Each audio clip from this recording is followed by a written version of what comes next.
며느라, 이게 정말 네가 다 계획한 거니? 어머니, 치매 검사 한번 받아보세요.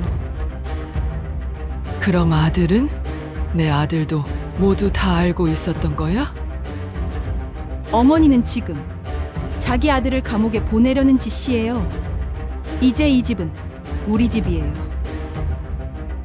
빨리 인정하고 순순히 넘겨주세요. 어머니. 앞으로 더 다양한 사연 소개할 수 있도록 구독과 좋아요, 알림 설정 꼭 부탁드리겠습니다. 그럼 사연 시작하겠습니다. 지난 봄, 남편 박동수가 세상을 떠났습니다. 68살 윤정자는 남편의 빈소 앞에서 문상객들에게 고개를 숙이며 답례했습니다. 30년을 공무원으로 근무한 남편은 검소했습니다. 작은 아파트 한 채와 시골에 있는 전원주택. 그게 전부였습니다. 장례를 마친 후 며칠간 정자는 홀로 남은 집에서 남편의 물건들을 정리했습니다. 서랍 속 낡은 도장, 오래된 통장, 그리고 손때 묻은 부동산 등기권리증까지 하나하나 만질 때마다 남편의 체온이 느껴지는 것 같았습니다. 40대 초반의 외아들 박선호가 며느리 이서진과 함께 찾아온 건 그로부터 한 달쯤 지난 여름이었습니다. 서진은 언제나처럼 단정한 옷차림에 부드러운 미소를 지으며 정자의 손을 잡았습니다. 어머니, 많이 힘드시죠? 저희가 자주 올게요. 선호는 묵묵히 어머니 곁에 앉아 차를 마셨습니다. 정자는 아들 내외를 바라보며 작은 위안을 얻었습니다. 이들만 있으면 괜찮을 것 같았습니다. 그날 오후, 정자는 조심스럽게 유산 이야기를 꺼냈습니다. 아빠가 남긴 게 별로 없지만 시골에 있는 전원주택은 너희가 쓰면 좋겠구나. 손주들 데리고 놀러도 가고. 선호는 잠시 고개를 숙이더니 말없이 고개를 끄덕였습니다. 그런데 며느리 서진이 먼저 입을 열었습니다. 어머니, 저희는 상속 같은 거 받지 않을게요. 어머니께서 편하게 잘 쓰세요. 저희는 이미 충분해요. 그 말에 정자의 가슴이 뜨거워졌습니다. 요즘 세상에 이런 며느리가 어디 있을까 싶었습니다. 서진아, 고맙구나. 내가 그렇게 말해주니 마음이 놓인다. 정자는 며느리의 손을 꼭 잡았습니다. 거실에는 잠시 따뜻한 침묵이 흘렀습니다. 창밖으로 여름 햇살이 쏟아져 들어왔고 벽에 걸린 가족 사진들이 빛에 반짝였습니다. 서진은 차를 한 모금 마시고는 정자에게 다시 미소 지었습니다. 어머니, 앞으로도 저희가 잘 모실게요. 걱정하지 마세요. 정자는 그 말을 듣고 눈시울이 붉어졌습니다. 혼자가 되어 막막했던 마음이 조금씩 풀리는 것 같았습니다. 선우도 어머니의 어깨를 두드리며 말했습니다. 엄마, 우리 있잖아요. 아빠 걱정 마세요. 아들 내외가 돌아간 후 정자는 창가에 앉아 저녁 노을을 바라봤습니다. 며느리의 그 말이 계속 귓가에 맴돌았습니다. 상속 같은 거 받지 않을게요. 얼마나 욕심 없고 착한 아이인가. 정자는 자신이 복받았다고 생각했습니다. 남편도 저 세상에서 기뻐하고 있을 것 같았습니다. 그렇게 여름이 지나고 가을이 왔고 또 겨울이 왔습니다. 정자는 작은 아파트에서 혼자 살아가는데 익숙해졌습니다. 가끔 아들 내외가 찾아왔고 손주들도 함께 왔습니다. 정자는 그럴 때마다 음식을 준비하고 손주들 용돈을 챙겼습니다. 평범하고 조용한 일상이었습니다. 하지만 그날 거실을 나서던 며느리 서진의 뒷모습을 아무도 자세히 보지 못했습니다. 현관문을 닫기 직전 서진의 입꼬리가 살짝 올라갔습니다. 햇빛에 비친 그 표정은 아까의 겸손한 미소와는 조금 달랐습니다. 하지만 정자는 몰랐습니다. 그저 고마운 며느리가 떠나간 것뿐이라고 생각했습니다. 그 순간의 작은 변화를 나중에 정자는 뼈아프게 기억하게 될 것입니다. 1년이 흘렀습니다. 계절이 한 바퀴 돌아 다시 여름이 왔습니다. 69이 된 윤정자는 여전히 혼자 살고 있었습니다. 아들 내외는 전보다 방문 횟수가 줄었습니다. 바쁘다는 핑계였습니다. 정자는 섭섭했지만 이해했습니다. 젊은 사람들은 다들 바쁘니까요. 어느 오후 정자는 집 정리를 하다가 남편의 서재에서 낡은 노트를 발견했습니다. 그 안에는 남편의 필체로 메모가 적혀 있었습니다. 전원주택은 선우가 가족과 함께 쓰길 바란다. 하지만 명의는 일단 정자 내 이름으로 해두거라.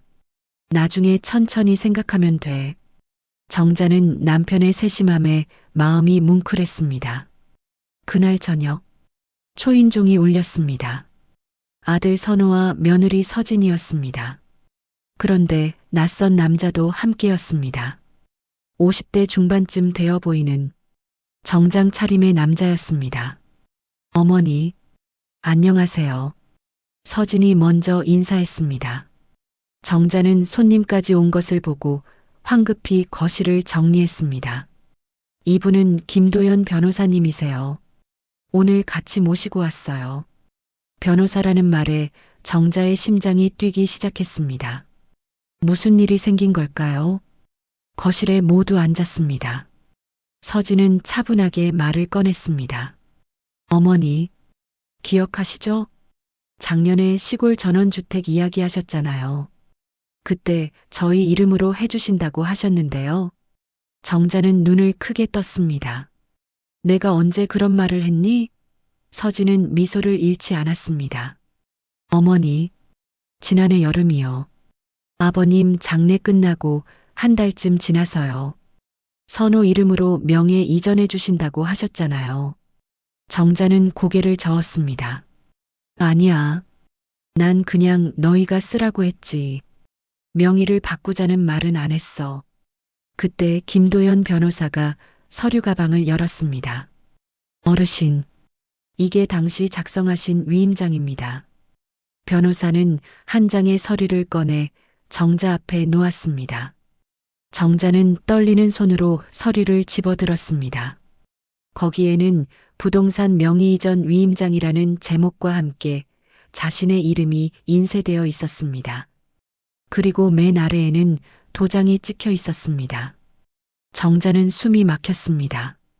이건 내가 찍은 도장이 아니야. 하지만 서진은 침착했습니다.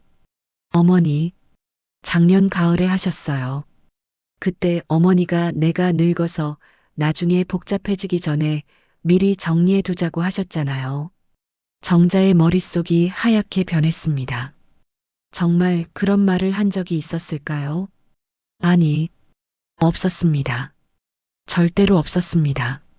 난 그런 말 한 적 없어. 정자의 목소리가 떨렸습니다. 선우가 조심스럽게 입을 열었습니다. 엄마, 우리 그때 분명히 이야기했잖아. 엄마가 잊으신 것 같은데. 정자는 아들을 똑바로 쳐다봤습니다. 아들의 눈빛이 흔들리고 있었습니다. 뭔가 이상했습니다. 아들도 알고 있는 일인가요? 변호사는 담담하게 말을 이었습니다. 어르신, 법적으로 위임장에 도장이 날인되어 있으면 유효합니다. 여기 구청에서 발급받은 인감증명서도 있고요. 정자는 그 서류를 뚫어지게 쳐다봤습니다. 분명 자신의 도장이었습니다. 하지만 언제 어떻게 찍혔는지 전혀 기억이 나지 않았습니다. 그때 문득 떠오르는 장면이 있었습니다. 작년 남편의 장례식 때였습니다. 조문객들이 북적이는 가운데 며느리 서진이 검은색 서류 봉투를 들고 있던 모습이요. 그때 서진이 어머니 여기 도장 좀 찍어주세요. 부의금 영수증이에요라고 했던 것 같기도 했습니다. 하지만 확실하지 않았습니다. 혼란스러웠습니다. 서진이 다시 말했습니다. 어머니, 저희도 어머니 마음 잘 압니다. 그래서 천천히 진행하려고 했는데 이제 슬슬 정리할 때가 된 것 같아서요. 정자는 가슴이 답답했습니다. 정리라니. 무슨 정리? 서진은 잠시 아들을 바라보더니 말했습니다. 어머니, 그 집도 오래됐고 관리도 안 되고 있잖아요. 저희가 리모델링해서 제대로 쓰려고요. 그러려면 명의가 저희 쪽으로 넘어와야 대출도 받고 공사도 진행할 수 있거든요. 정자는 그제야 상황을 이해했습니다. 이건 단순한 정리가 아니었습니다. 명의를 가져가겠다는 것이었습니다. 그럼 내 동의 없이도 되는 거야? 변호사가 고개를 끄덕였습니다. 위임장이 있으니 법적으로는 가능합니다. 하지만 어르신께서 강하게 반대하시면 다시 논의할 수 있습니다. 정자는 아들을 봤습니다. 선우는 고개를 숙인 채 아무 말도 하지 않았습니다. 며느리만 조용히 미소 짓고 있었습니다. 그 미소가 왠지 차갑게 느껴졌습니다. 정자는 입술을 깨물었습니다. 이게 정말 1년 전 상속 같은 거 안 받을게요라고 말하던 그 며느리 맞나요? 그날 밤 윤정자는 잠을 이루지 못했습니다. 천장을 보며 계속 생각했습니다. 정말 내가 그 서류에 도장을 찍었을까? 며느리 말대로 내가 깜빡한 걸까? 아니면 정말로 누군가 내 도장을 몰래 가져다 쓴 걸까? 정자는 새벽까지 뒤척이다가 동이 트자마자 서랍을 뒤졌습니다. 남편이 남긴 서류들, 등기권리증, 통장, 그리고 도장까지 하나하나 확인했습니다. 도장은 제자리에 있었습니다. 하지만 누군가 가져갔다가 다시 돌려놓을 수도 있었습니다. 정자는 결심했습니다. 직접 확인해 보기로 했습니다. 오전에 동사무소로 갔습니다. 창구 직원에게 사정을 설명하고 인감증명서 발급 내역을 조회해 달라고 했습니다. 작년 가을쯤에 누가 제 인감증명서를 떼어갔는지 알 수 있을까요? 직원은 컴퓨터를 확인하더니 고개를 끄덕였습니다. 네. 작년 10월에 한 건 발급되었네요. 본인이 직접 오셨다고 기록되어 있습니다. 정자는 가슴이 철렁했습니다.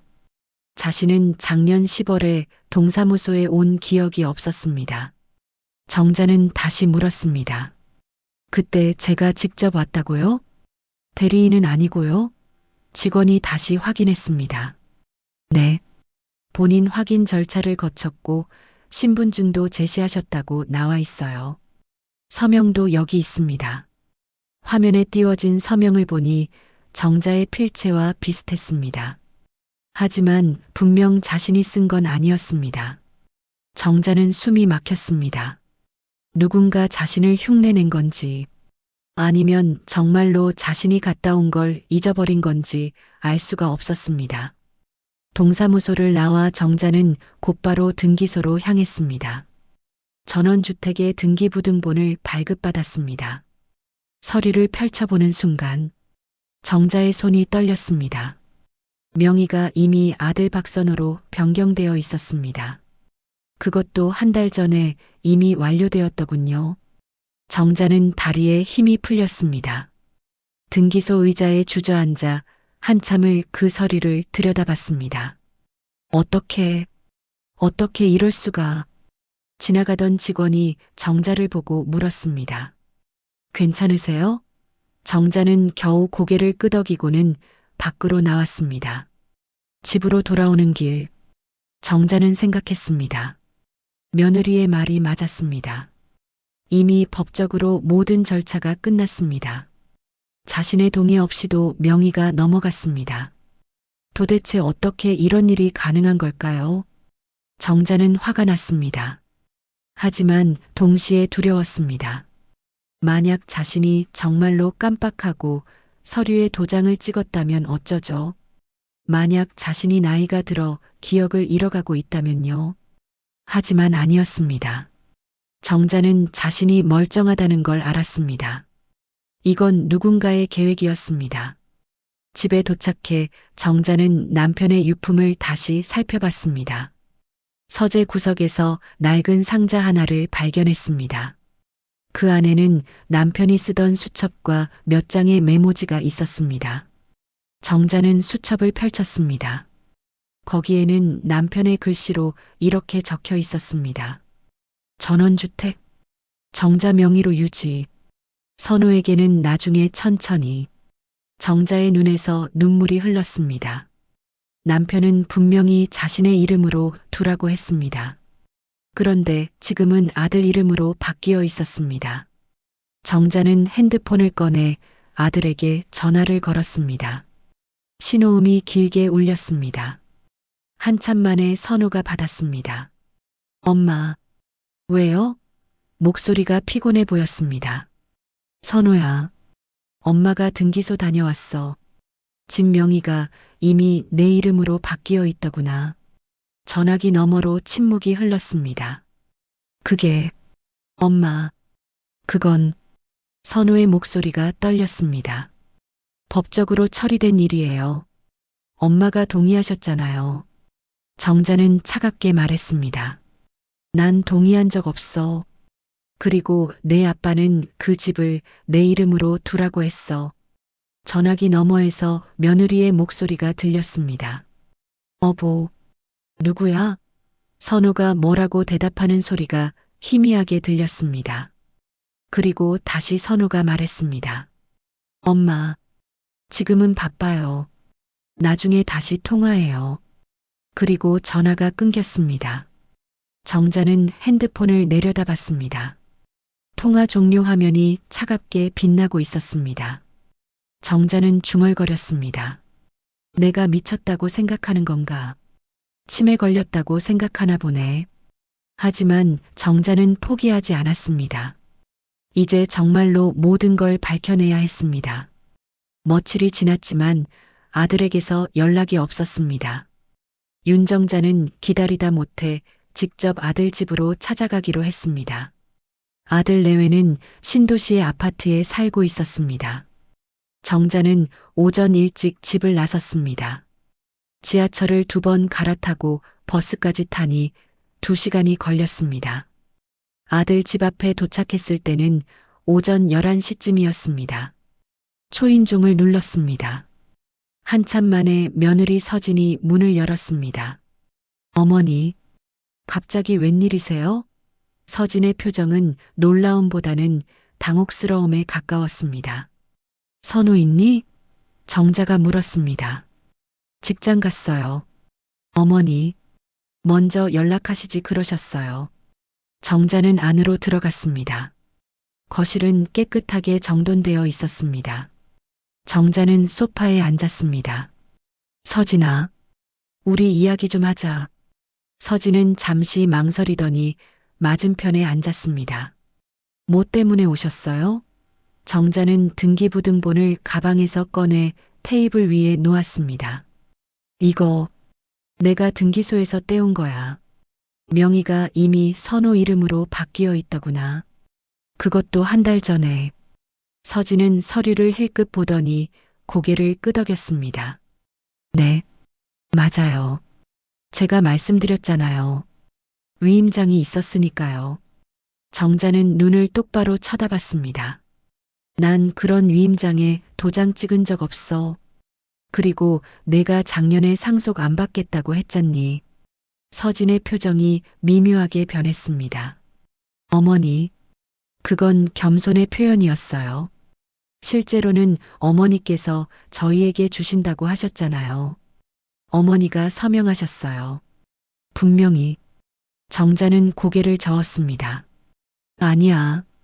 난 기억해. 난 그런 적 없어. 서진은 한숨을 쉬었습니다. 어머니, 혹시 병원 한번 가보시는 게 어떨까요? 요즘 나이 드시면 기억력이 떨어지잖아요. 그 말에 정자는 가슴이 뜨끔했습니다. 치매. 그 단어가 머릿속을 스쳤습니다. 하지만 정자는 단호하게 말했습니다. 난 멀쩡해. 내가 뭔가 속인 거야. 서진의 눈빛이 차갑게 변했습니다. 증거가 있으세요? 법적으로 모든 서류가 완벽해요. 어머니 도장, 어머니 서명, 인감증명서까지 다 갖춰져 있어요. 어머니가 지금 하시는 말씀은 그냥 의심일 뿐이에요. 정자는 할 말을 잃었습니다. 서진의 말이 맞았습니다. 증거가 없었습니다. 정자는 떨리는 목소리로 물었습니다. 그럼 대체 언제 내가 그 서류에 도장을 찍었다는 거니? 서진은 차분하게 대답했습니다. 작년 가을이요. 정확히는 10월 중순쯤이었을 거예요. 어머니가 저희 집에 오셨을 때요. 정자는 기억을 더듬었습니다. 작년 10월. 남편 장례가 끝나고 몇 달 후였습니다. 그때 정자는 한두 번 아들 집에 간 적이 있었습니다. 그때 문득 정자는 떠올렸습니다. 작년 10월. 아들 집에 갔을 때 며느리가 어머니 여기 좀 봐주세요라며 여러 서류를 보여줬던 기억이요. 그때 뭐라고 했었죠? 어머니 도장 좀 찍어주세요. 손주 학교 서류예요. 그랬던 것 같았습니다.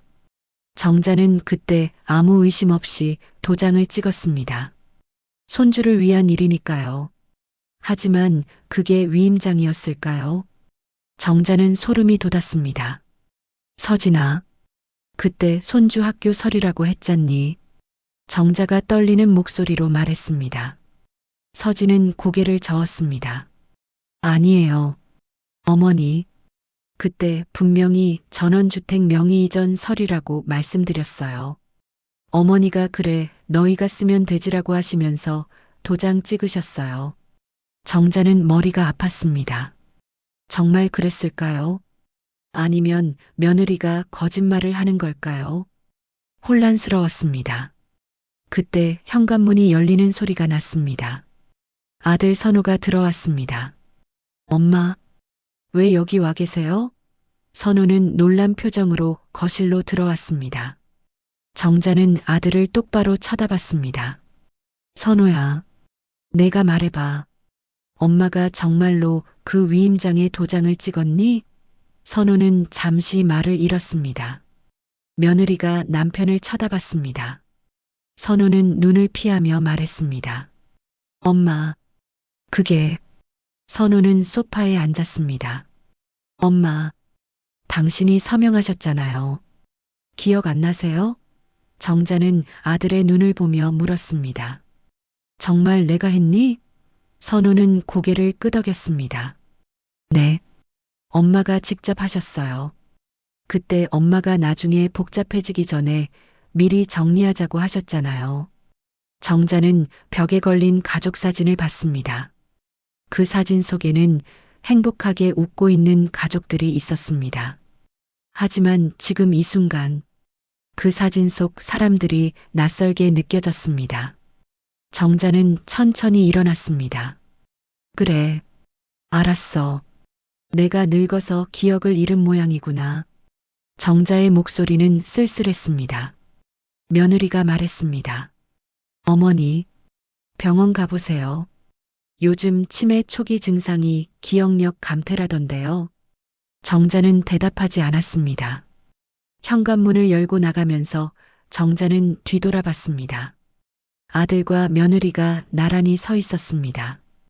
그 모습이 마치 한 팀처럼 보였습니다. 정자의 눈에서 눈물이 흘렀습니다. 그동안 고마웠다. 그 말을 남기고 정자는 문을 닫았습니다. 집으로 돌아온 윤정자는 거울 앞에 섰습니다. 거울 속 자신을 들여다봤습니다. 주름진 얼굴, 희끗희끗한 머리카락. 정말 자신이 늙어서 정신이 흐려진 걸까요? 정자는 고개를 저었습니다. 아니었습니다. 자신의 기억은 분명했습니다. 며느리가 거짓말을 하고 있었습니다. 그리고 아들도 그 거짓말에 동참하고 있었습니다. 정자는 결심했습니다. 이제 혼자서라도 진실을 밝혀내야 했습니다. 다음 날, 정자는 작은 녹음기를 하나 샀습니다. 전자제품 가게 직원이 사용법을 친절하게 알려줬습니다. 어르신, 이 버튼만 누르시면 녹음이 시작돼요. 그리고 여기를 누르면 재생되고요. 정자는 여러 번 연습했습니다. 그리고 며칠을 기다렸습니다. 며느리에게서 연락이 올 것을 예상했습니다. 과연 일주일 후 서진에게서 전화가 왔습니다. 어머니, 제가 뵙고 싶은 게 있어서요. 내일 어머니 댁으로 가도 될까요? 다음 날 오후 며느리 서진이 찾아왔습니다. 이번엔 혼자였습니다. 정자는 차를 준비하며 녹음기의 스위치를 몰래 켰습니다. 녹음기는 소파 쿠션 아래 숨겨두었습니다. 서진은 차를 마시며 말을 꺼냈습니다. 어머니, 저번에는 제가 좀 무례했던 것 같아요. 죄송해요. 정자는 고개를 끄덕였습니다. 괜찮아. 서진아. 근데 내가 온 이유가 뭐니? 서진은 잠시 망설이더니 말했습니다. 어머니, 사실은 그 전원주택을 팔려고 해요. 리모델링 하려던 계획은 취소했어요. 대신 그 돈으로 더 좋은 곳에 집을 하나 장만하려고요. 정자는 손에 쥔 찻잔이 흔들렸습니다. 집을 팔겠다고? 서진은 담담하게 말했습니다. 네. 어차피 어머니도 안 가시잖아요. 그리고 명의는 이미 저희 쪽으로 넘어왔으니까 저희 마음대로 처분할 수 있어요. 정자는 숨을 깊이 들이쉬었습니다. 서진아, 그럼 내가 작년에 상속 안 받겠다고 한 말은 뭐였니? 서진은 잠시 침묵하더니 미소를 지었습니다. 어머니, 그건 그냥 예의상 한 말이었어요. 설마 진짜로 안 받을 줄 아셨어요? 정자의 가슴이 무너졌습니다. 그럼 위임장은? 내가 정말로 서명했니? 서진은 고개를 끄덕였습니다. 했죠. 어머니가 직접 하셨어요. 기억 못 하시는 것 뿐이에요. 정자는 떨리는 목소리로 물었습니다. 만약 내가 안 했다면? 서진의 눈빛이 차가워졌습니다. 그럼 어쩔 건데요? 증거가 있으세요? 법적으로 모든 게 완벽해요. 어머니가 지금 뭐라고 하셔도 소용없어요. 그리고 서진은 잠시 멈췄다가 말을 이었습니다. 어머니, 혹시 치매 검사 한번 받아보세요. 요즘 어머니 말씀 들어보면 기억이 많이 흐릿하신 것 같던데요. 정자는 조용히 미소 지었습니다. 그래, 내가 치매로 보이니? 서진은 대답하지 않았습니다. 그저 차를 한 모금 마셨습니다. 정자는 물었습니다. 그럼 서진아, 솔직하게 말해봐. 내가 계획한 거니? 서진은 잠시 정자를 쳐다봤습니다. 그리고 작게 웃었습니다. 어머니, 세상은 계획하는 사람이 이기는 거예요. 어머니도 젊었을 때 그렇게 사셨잖아요. 그 순간 정자는 모든 걸 깨달았습니다. 며느리는 처음부터 계획했던 것입니다. 겸손한 척하며 접근하고, 틈을 노려 도장을 빼돌리고, 서류를 조작하고, 명의를 가져간 것입니다. 그리고 이제는 집을 팔아 돈까지 챙기려고 하는 것이었습니다. 정자는 분노가 치밀었지만 참았습니다. 녹음기가 모든 걸 기록하고 있었으니까요. 서진이 일어서며 말했습니다. 그럼 저 이만 가볼게요. 어머니, 건강 잘 챙기세요. 현관문이 닫히고 나서 정자는 녹음기를 꺼냈습니다. 녹음이 잘 되었는지 확인했습니다. 며느리의 목소리가 또렷하게 들렸습니다. 세상은 계획하는 사람이 이기는 거예요. 정자는 녹음기를 꼭 쥐었습니다. 이제 증거가 생겼습니다. 며칠 후 정자는 변호사 사무실을 알아봤습니다. 그리고 무료 법률 상담을 받았습니다. 변호사는 녹음 파일을 들어보더니 고개를 저었습니다. 어르신, 이 정도로는 위임장 위조를 증명하기 어렵습니다. 며느리분이 직접 내가 위조했다고 말한 것도 아니고 단지 계획적이었다는 뉘앙스만 있을 뿐이에요. 정자는 실망했습니다. 그럼 어떻게 해야 하나요? 변호사는 안타까운 표정으로 말했습니다. 더 확실한 증거가 필요합니다. 아니면 목격자라도 있어야 해요. 정자는 집으로 돌아와 생각했습니다. 어떻게 해야 할까? 그때 문득 떠오르는 사람이 있었습니다. 변호사 김도현. 며느리가 데려왔던 그 변호사요. 정자는 그 변호사의 명함을 찾았습니다. 명함에는 사무실 주소와 전화번호가 적혀 있었습니다. 정자는 전화를 걸었습니다. 여보세요. 김도연 변호사님 계신가요? 잠시 후 김도연의 목소리가 들렸습니다. 네, 접니다. 누구시죠? 저는 윤정자입니다. 저번에 댁에서 만났었죠. 전화기 너머로 침묵이 흘렀습니다. 아, 네. 기억납니다. 무슨 일이시죠? 정자는 조심스럽게 말했습니다. 제가 변호사님께 여쭤볼 게 있는데 시간 좀 내주실 수 있으세요? 김도연은 잠시 망설이더니 대답했습니다. 내일 오후 2시에 제 사무실로 오실 수 있으세요? 정자는 안도의 한숨을 쉬었습니다. 네, 가겠습니다. 감사합니다. 다음 날 정자는 김도연의 사무실을 찾았습니다. 작은 사무실이었지만 깔끔하게 정돈되어 있었습니다. 김도연은 정자를 맞이하며 자리를 권했습니다. 어르신, 무슨 일로 저를 찾으셨죠? 정자는 그동안 있었던 일들을 차근차근 설명했습니다. 위임장, 명의 이전, 며느리의 태도 변화까지. 김도연은 조용히 듣고 있었습니다. 정자가 말을 마치자 김도연은 한숨을 쉬었습니다. 어르신, 사실은 저도 이상하다고 생각했습니다. 김도연이 조심스럽게 입을 열었습니다. 이서진 씨가 저를 찾아왔을 때 위임장을 보여주셨는데 뭔가 석연치 않은 부분이 있었어요. 그래서 제가 한번 확인해 봤습니다. 정자는 숨을 죽이며 들었습니다. 그래서 뭘 발견하셨나요? 김도연은 서류 한 장을 꺼내며 말했습니다. 이 위임장, 날짜가 조작되었을 가능성이 있습니다. 정자의 심장이 뛰기 시작했습니다. 정말인가요? 김도연은 고개를 끄덕였습니다. 하지만 확실한 증거가 필요합니다. 법원에서 인정받으려면 필적 감정이나 다른 물증이 있어야 해요. 정자는 녹음기를 꺼냈습니다. 이거 며느리가 한 말을 녹음한 겁니다. 김도연은 녹음을 들어봤습니다. 그리고 생각에 잠겼습니다. 이것도 도움이 되긴 하지만 결정적이진 않습니다. 하지만 한번 싸워볼 만한 사건입니다. 정자는 김도연을 똑바로 쳐다봤습니다. 선생님, 저를 도와주실 수 있나요? 김도연은 잠시 망설였습니다. 그리고 말했습니다. 어르신, 제가 원래 이서진 씨 쪽 변호인이었잖아요.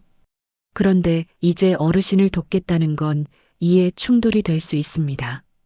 정자는 고개를 숙였습니다. 그때 김도연이 다시 말했습니다. 하지만 제가 다른 변호사를 소개해 드릴게요. 제 선배인데 이런 사건에 능숙하십니다. 정자는 고개를 들었습니다. 김도연의 눈빛에서 진심이 느껴졌습니다.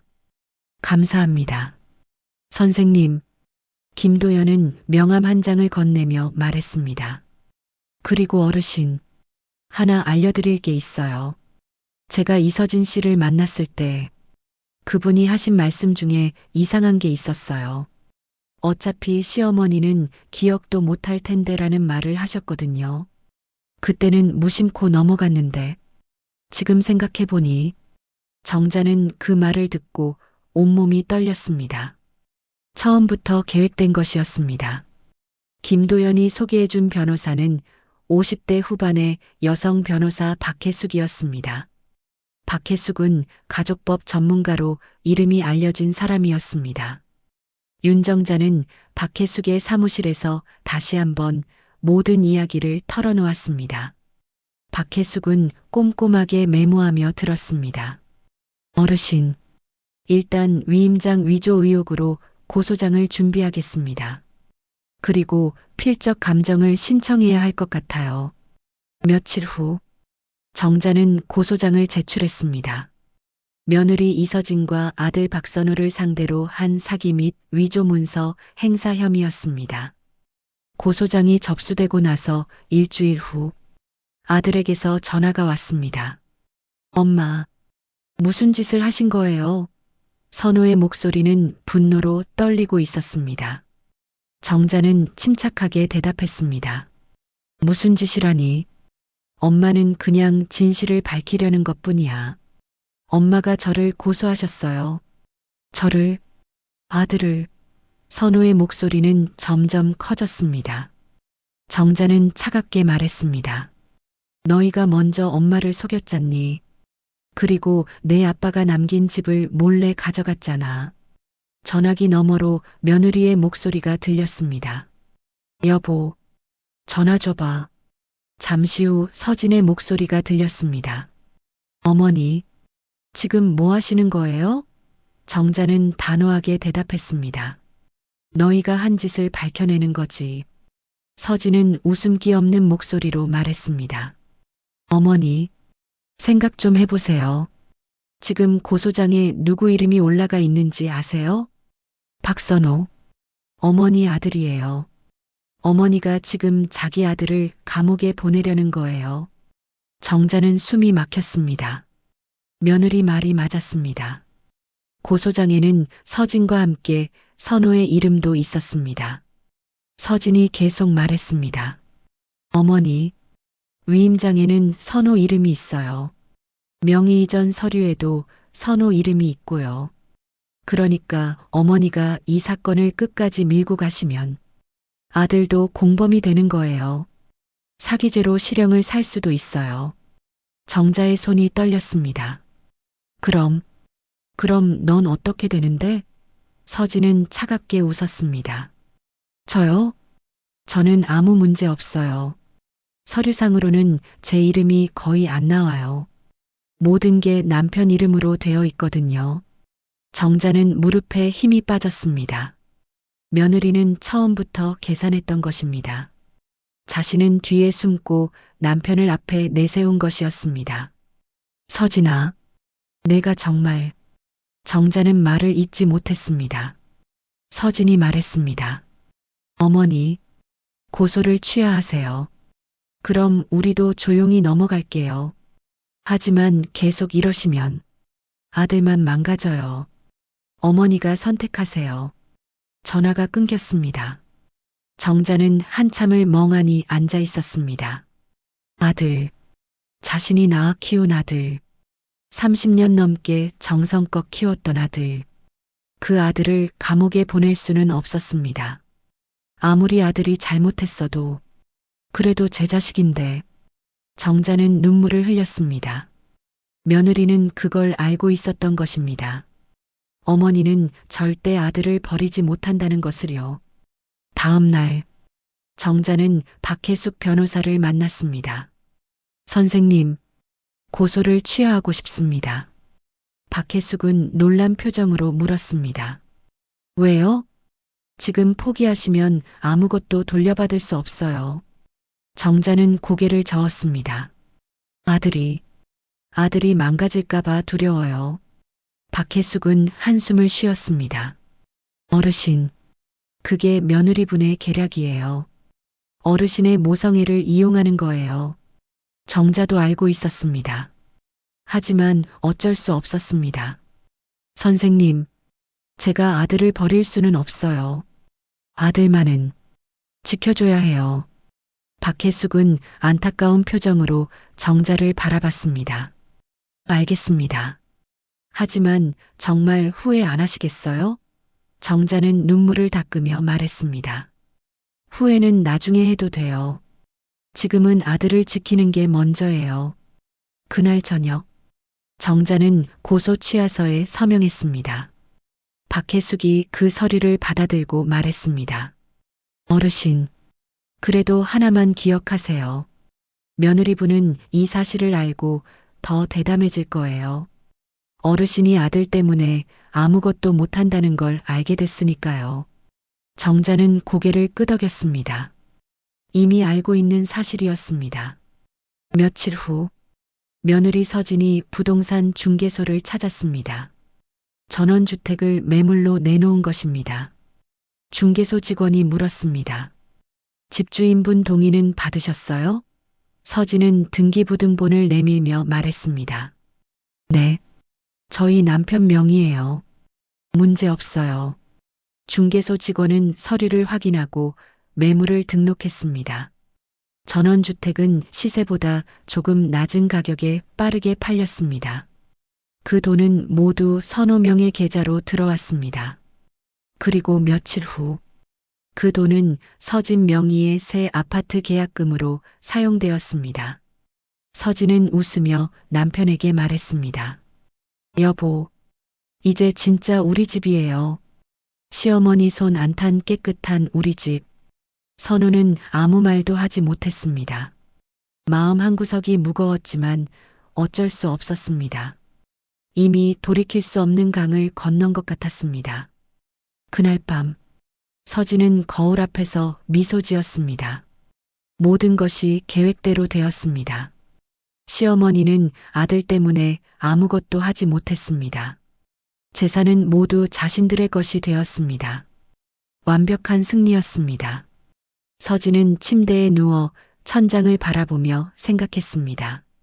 세상은 영리한 사람이 이기는 거야. 그렇게 그날 밤이 지나갔습니다.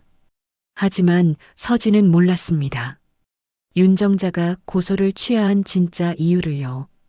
정자는 아들을 지키기 위해 물러섰지만 동시에 다른 방법을 찾고 있었습니다. 며느리가 모르는 방법을요. 정자는 남편의 서재에서 계속 무언가를 찾고 있었습니다.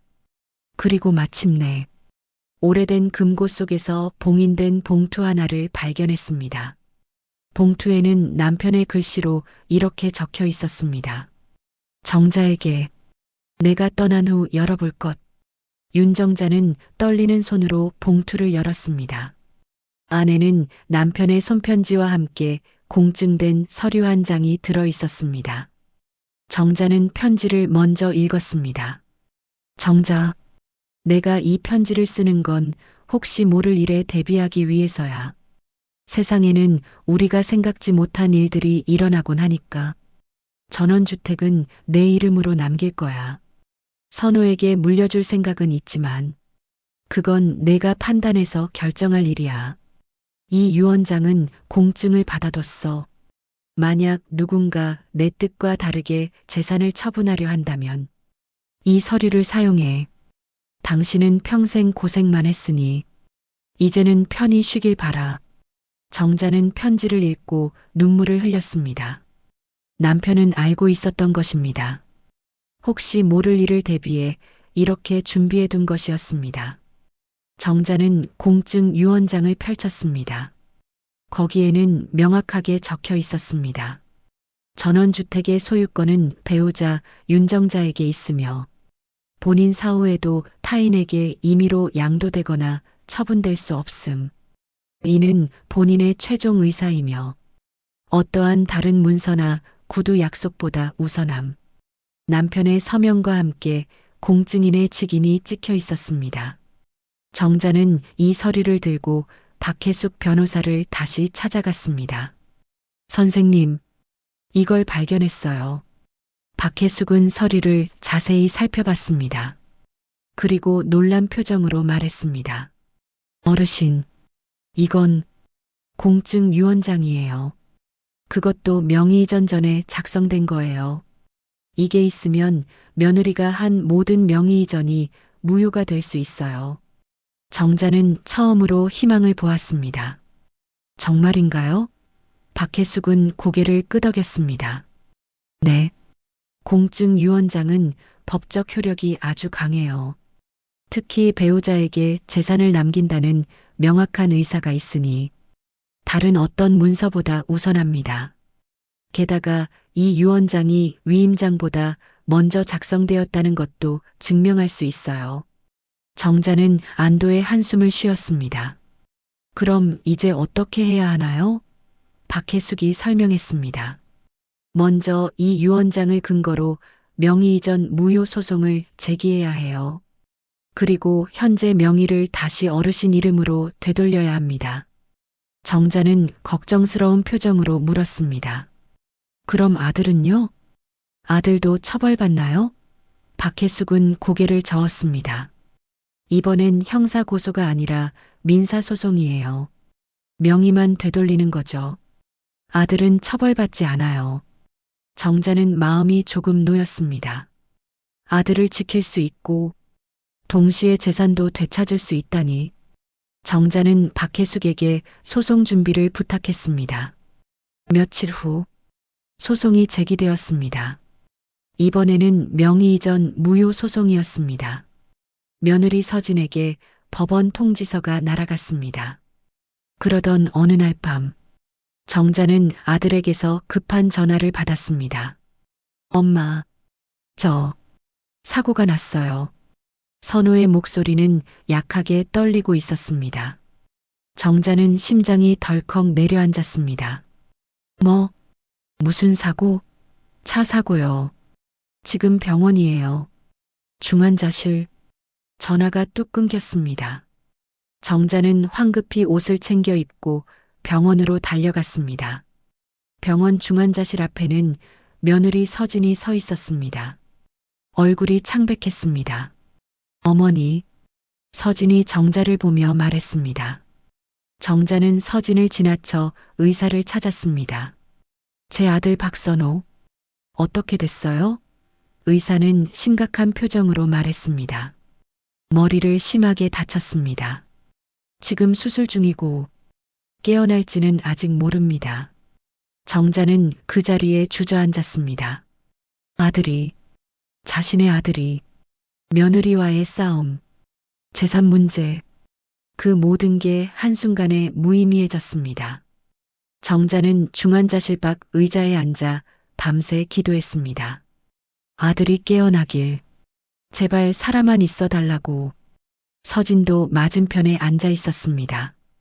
두 사람 사이에는 무거운 침묵만 흘렀습니다. 사흘 후, 선호는 수술을 마치고 의식을 되찾았습니다. 하지만 상태는 좋지 않았습니다. 기억이 흐릿하고 몸을 제대로 가누지 못했습니다. 정자는 아들의 손을 잡고 울었습니다. 선호야, 괜찮아. 엄마가 여기 있어. 선호는 어머니를 보며 희미하게 미소 지었습니다. 며칠 후, 정자는 아들이 잠든 사이 그의 짐을 정리하다가 휴대폰을 발견했습니다. 화면에 알림이 떠 있었습니다. 문자 메시지들이었습니다. 정자는 본의 아니게 그 내용을 보게 되었습니다. 며느리 서진과 아들이 주고받은 문자들이었습니다.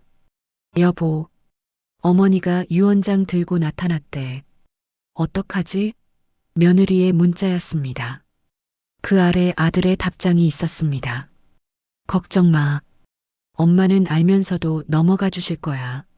날 버리진 못해. 정자는 온몸이 얼어붙는 것 같았습니다. 더 위로 스크롤을 올려봤습니다. 지난 1년간의 대화 내역들이었습니다. 선호야, 위임장 잘 챙겼지? 응. 엄마 몰래 도장 찍어놨어. 역시 우리 남편. 나중에 엄마한테 기억 안 난다고 하면 돼. 정자는 휴대폰을 떨어뜨릴 뻔했습니다. 아들이 알고 있었습니다. 단지 며느리의 꼭두각시가 아니었습니다. 처음부터 공범이었던 것입니다. 정자의 눈에서 눈물이 멈추지 않았습니다. 며느리만 나쁜 게 아니었습니다. 아들도, 자신이 30년 넘게 키운 아들도 거짓말을 하고 있었던 것입니다. 엄마는 알면서도 넘어가 주실 거야. 그 문자가 계속 머릿속에 맴돌았습니다. 정자는 자신이 이용당했다는 걸 깨달았습니다. 모성애를, 아들에 대한 사랑을 이용당한 것이었습니다. 정자는 병실을 나왔습니다. 복도를 걷다가 서진과 마주쳤습니다. 서진은 커피를 들고 있었습니다. 어머니, 커피 드실래요? 정자는 서진을 똑바로 쳐다봤습니다. 서진아, 이제는 아무도 용서하지 않을 거야. 서진은 잠시 당황했지만 곧 평소의 표정을 되찾았습니다. 무슨 말씀이세요? 정자는 대답하지 않고 복도를 걸어갔습니다. 그날 밤, 정자는 박혜숙 변호사에게 전화했습니다. 선생님, 소송 그대로 진행해 주세요. 아들이 어떻게 되든 상관없어요. 이제는 진실만이 중요해요. 박혜숙은 정자의 목소리에서 단단한 결심을 느꼈습니다. 알겠습니다. 어르신, 끝까지 함께 하겠습니다. 한 달이 흘렀습니다. 박선우는 병원에서 퇴원했지만 완전히 회복하지는 못했습니다. 걷는 것은 가능했지만 예전 같지 않았습니다. 며느리 서진은 남편을 돌보며 재판을 준비했습니다. 하지만 상황은 점점 불리해졌습니다. 공증 유언장의 효력이 인정되었고 법원은 명의 이전 무효 판결을 내렸습니다. 재판이 끝난 날, 서진은 법원을 나서며 휴대폰으로 부동산에 전화를 걸었습니다. 저기요. 전원주택 매매건 취소해 주세요. 하지만 부동산 중개인은 난처한 목소리로 대답했습니다. 그게 이미 명의 변경 절차가 진행 중이에요. 원소유자분이 법원 판결문을 가지고 오셔서 모든 거래를 무효화시켰어요. 서진은 휴대폰을 꽉 쥐었습니다. 뭐라고요? 서진은 급히 등기소로 달려갔습니다. 창구에서 최신 등기부등본을 발급받았습니다. 그리고 그 서류를 보는 순간 얼굴이 하얗게 질렸습니다. 명의자가 다시 윤정자로 되돌아가 있었습니다. 박선호의 이름은 사라졌습니다. 모든 게 원점으로 돌아간 것입니다. 아니, 원점도 아니었습니다. 이제는 시어머니가 모든 것을 알고 있었으니까요. 서진은 집으로 돌아와 남편에게 말했습니다. 여보, 우리 졌어. 집 명의가 다시 시어머니로 넘어갔어. 선우는 소파에 앉아 멍하니 천장을 바라봤습니다. 내가 엄마한테 잘못했어. 그제야 후회가 밀려왔습니다. 너무 늦은 후회였습니다. 서진은 입술을 깨물었습니다. 이제 어떡하지? 우리가 새 아파트 계약금으로 쓴 돈. 그거 돌려줘야 할 수도 있어. 며칠 후, 윤정자는 전원주택을 방문했습니다. 오랜만에 찾은 집이었습니다. 남편과 함께 주말마다 오던 곳. 정원에는 남편이 심었던 나무들이 자라고 있었습니다. 정자는 집 안으로 들어가 거실에 섰습니다. 먼지가 쌓여 있었지만 그래도 남편의 흔적이 곳곳에 남아 있었습니다. 정자는 창가에 앉아 밖을 바라봤습니다. 햇살이 따스했습니다. 정자는 남편의 사진을 꺼내 들여다봤습니다. 여보, 당신 말이 맞았어요. 세상은 예측할 수 없는 일들로 가득하더군요. 하지만 당신이 준비해둔 덕분에 나는 지킬 수 있었어요. 정자는 사진에 입을 맞췄습니다. 그날 오후, 정자는 박혜숙 변호사를 만났습니다. 선생님, 이제 어떻게 해야 하나요? 박혜숙은 서류들을 정리하며 말했습니다. 어르신, 원하시면 아들 부부에게 손해배상 청구도 할 수 있어요. 그리고 전원주택을 팔아서 받았던 돈도 돌려받을 수 있고요. 정자는 잠시 생각하다가 고개를 저었습니다. 아니에요. 돈은 됐어요. 그냥 다시는 제 것을 함부로 건드리지 못하게만 해주세요. 박혜숙은 고개를 끄덕였습니다. 알겠습니다.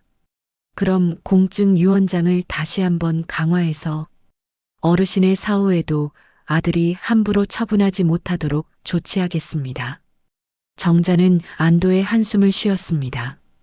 감사합니다. 선생님, 선생님이 아니었으면 전 아무것도 못했을 거예요. 저녁 무렵, 정자는 작은 아파트로 돌아왔습니다. 초인종이 울렸습니다. 밖에는 아들 선우가 서 있었습니다. 목발을 짚고 있었습니다.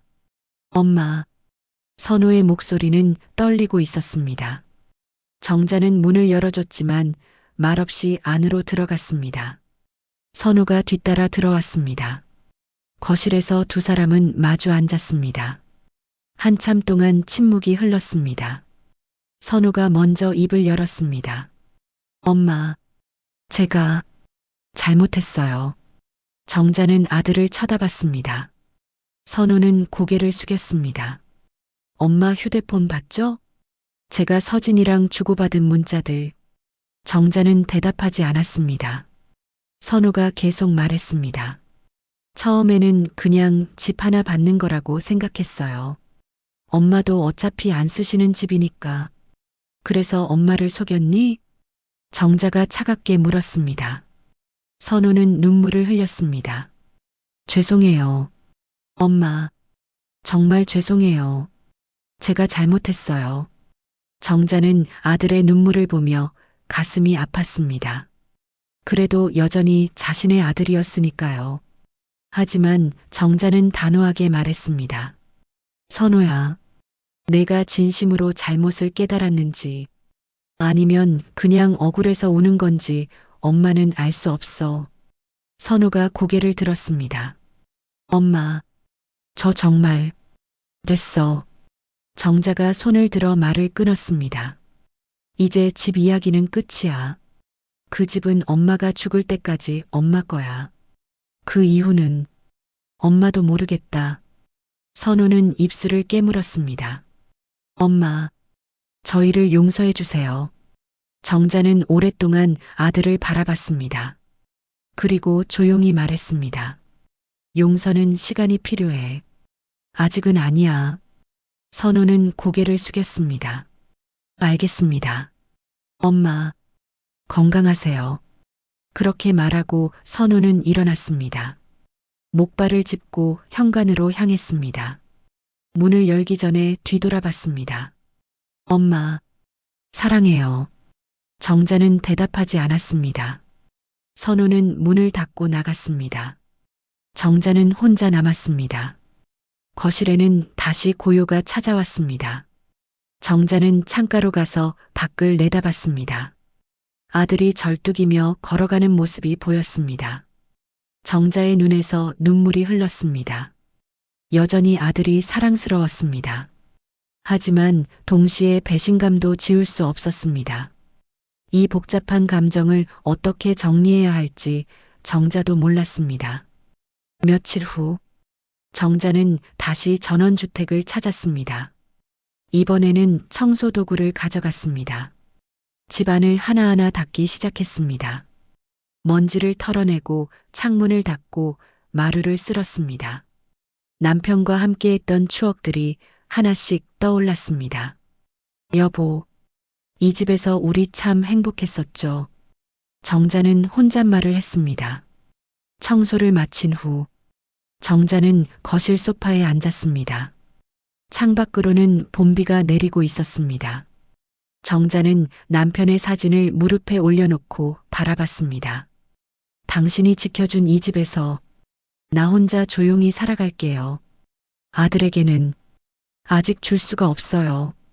미안하지만 이건 이제 내 안식처예요. 창밖으로 며느리 서진의 차가 천천히 지나갔습니다. 서진은 전원주택을 바라봤지만 차를 멈추지 않았습니다. 그냥 지나쳤습니다. 정자는 그 모습을 조용히 지켜봤습니다. 더 이상 분노도 슬픔도 느껴지지 않았습니다. 그저 담담했습니다. 정자는 일어나서 부엌으로 갔습니다. 차를 끓이기 시작했습니다. 남편이 좋아하던 녹차였습니다. 차가 우러나는 동안 정자는 창밖을 바라봤습니다. 비가 그치고 햇살이 비치기 시작했습니다. 무지개가 떠올랐습니다. 정자는 미소 지었습니다. 여보, 우리 이제 괜찮을 것 같아요. 카메라는 천천히 정자의 뒷모습을 비추며 멀어집니다. 창가에 서서 차를 마시는 정자, 벽에 걸린 남편의 사진, 그리고 테이블 위에 놓인 공증 유언장. 밖에는 봄비가 그치고 새들이 노래하기 시작합니다. 정자는 혼자지만 외롭지 않습니다. 남편의 사랑이, 그리고 스스로를 지켜낸 자부심이 함께 있으니까요. 며느리의 차는 점점 멀어져 시야에서 사라집니다. 이제 이 집에는 아무도 들어올 수 없습니다. 이것은 윤정자만의 공간입니다. 배신과 상처를 이겨낸 한 여인의 안식처입니다. 정자는 남편의 사진을 다시 한번 쓰다듬습니다. 당신, 정말 고마워요. 끝까지 나를 지켜줘서. 화면은 서서히 어두워지고 멀리서 새들의 지저귀는 소리만 들립니다. 이것은 승리도 패배도 아닌 한 사람의 존엄을 지켜낸 이야기입니다. 가족이라는 이름 뒤에 숨은 탐욕을 마주했지만 결국 자신의 자리를 되찾은 여인의 이야기입니다. 그리고 그 여인은 이제 혼자이지만 그 누구보다 당당합니다. 끝까지 시청해 주셔서 감사드립니다. 구독과 좋아요, 알림 설정 꼭 부탁드리며 시청 소감을 댓글로 부탁드립니다.